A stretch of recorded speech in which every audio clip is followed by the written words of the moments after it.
السلام علیکم، امید ہے تمام اسٹوڈنٹ خیر وافیت سے ہوں گے۔ آج کے اس ویڈیو میں ترجمۃ القرآن میں کچھ ایسی غلطیاں جو اکثر اسٹوڈنٹ کرتے ہیں، تو وہ ہم آپ کو بتائیں گے کہ آپ نے وہ غلطیاں نہیں کرنی، اور انشاءاللہ تعالیٰ آپ کا پیپر پورا کمپلیٹ آپ کا اچھے نمبر آئیں گے اور کمپلیٹ نمبر آئیں گے۔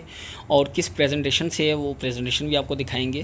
تو سب سے پہلے دیکھیں جی، یہ پہلا پیج ہے، یہ آپ فل کر رہے ہوں گے امید ہے، اور اسی طرح اپنے پیپر کوڈ، رول نمبر اور یہ ساری چیزیں پہلا پیج مکمل کرنا ہے جس طرح آپ کر رہے ہیں۔ اور اس کے بعد ببل فل جو MCQs ہیں، اس میں سے جو ایک غلطی ہے وہ یہ کہ یہ اکثر بچے رول نمبر سلپ پہ نام لکھ دیتے ہیں، جس پر آپ نے ببل فل کرنے ہوتے ہیں MCQs کے، تو نام بالکل نہیں لکھنا، کیونکہ اس سے پھر آپ کی یہ جو شیٹس ہے یہ کینسل بھی ہو سکتی ہے، تو یوں پھر آپ کے 10 نمبر ضائع ہو جائیں گے۔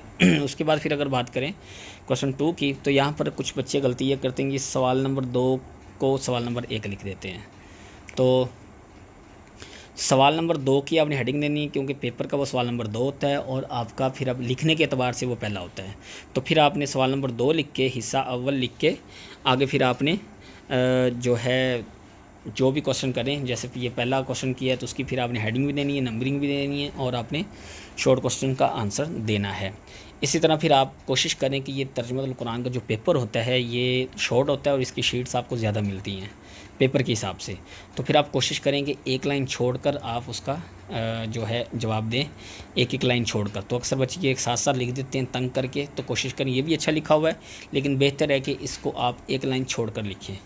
اسی طرح شارٹ کوشچن لکھنے ہیں آپ نے، 8 پوچھے جاتے ہیں تو 8 کے 8 آتے ہیں، تو آپ 8 کے 8 بھی لکھ سکتے ہیں، لیکن کوشش کریں کہ کم از کم 6 ضرور لکھیں اچھی طرح سے اسے، تاکہ ایک اگر کوئی غلط بھی ہو تو آپ کا وہ جو نمبر ہے وہ ایکسٹرا میں سے لکھا جو ہے کاؤنٹ کر دیا جائے۔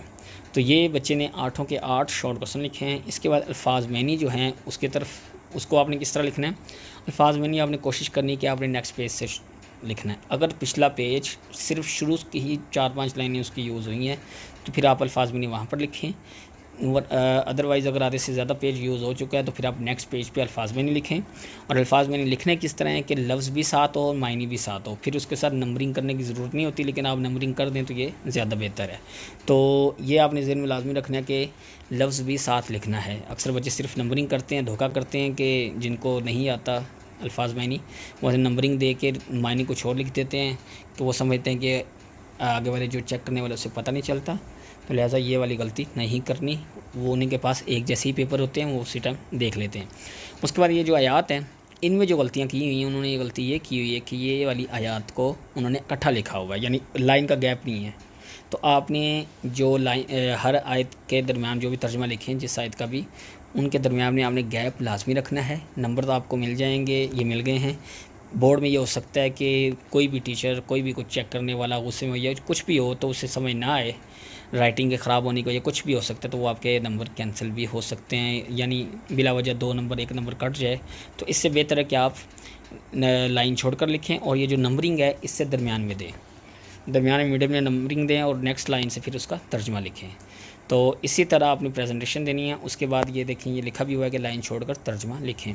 اس کے بعد جی سوال نمبر 5 جو آپ کا لاسٹ سوال ہوگا، وہ بھی آپ نے کوشش کرنی ہے کہ الگ پیج سے لکھنا ہے۔ یہ ہیڈنگ بھی آپ نے الگ پیج جیسے یہ لکھی ہوئی ہے ایسے ہی لکھنی ہے۔ اس طرح پھر آپ نے وہ لانگ کوشچن پوچھا جائے گا، جیسے سورۃ الاحقاف پر پوچھا گیا، تو سورۃ الاحقاف کی آپ ہیڈنگ دیں، اور اس کے بعد کوشچن نمبر بھی 2 ہے تو 2 لکھیں، 2 ہوتے ہیں تو دوسرا کر رہے ہیں بچے، اور اس میں پھر آپ نے تعارف میں یہ 4 چیزیں کم از کم ہوں۔ نام تو ہے، 4 چیزیں، سورۃ نمبر، سورۃ مکیہ یا مدنی آیات، رکوع۔ اس کے بعد وجہ تسمیہ لکھنی ہے آپ نے کہ اس کا نام یہ کیوں رکھا گیا، وقت نزول۔ آپ نے اسی طرح ہیڈنگ لکھنی ہے پیاری سی بنا کے، خلاصے کی ہیڈنگ، اس کو مرکزی موضوع بھی بولتے ہیں، دونوں میں سے کوئی بھی ہیڈنگ، لیکن زیادہ تر خلاصہ ہی یوز ہوتی ہے، تو خلاصہ ہی ہیڈنگ لکھیں۔ مضامین مین ہیڈنگ ہوگی، اس کے بعد سب ہیڈنگز آئیں گی۔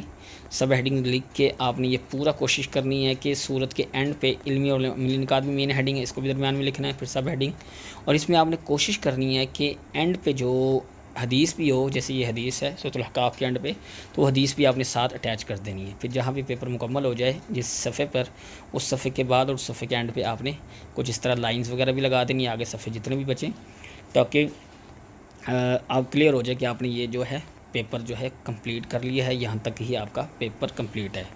امید ہے یہاں تک کچھ سمجھ آ گیا ہوگا آپ کو، کچھ غلطیاں جو نہیں کرنی ہوں گی، اسی کے اکارڈنگ آپ نے کام کرنا ہے، اور اینڈ پہ جاتے ہوئے آپ نے سبسکرائب لائک آپ نے لازمی کرنا ہے، یہی وہ فیور ہے جو ہمیں آپ کی طرف سے ملتی ہے۔ دعاؤں میں یاد رکھیے گا۔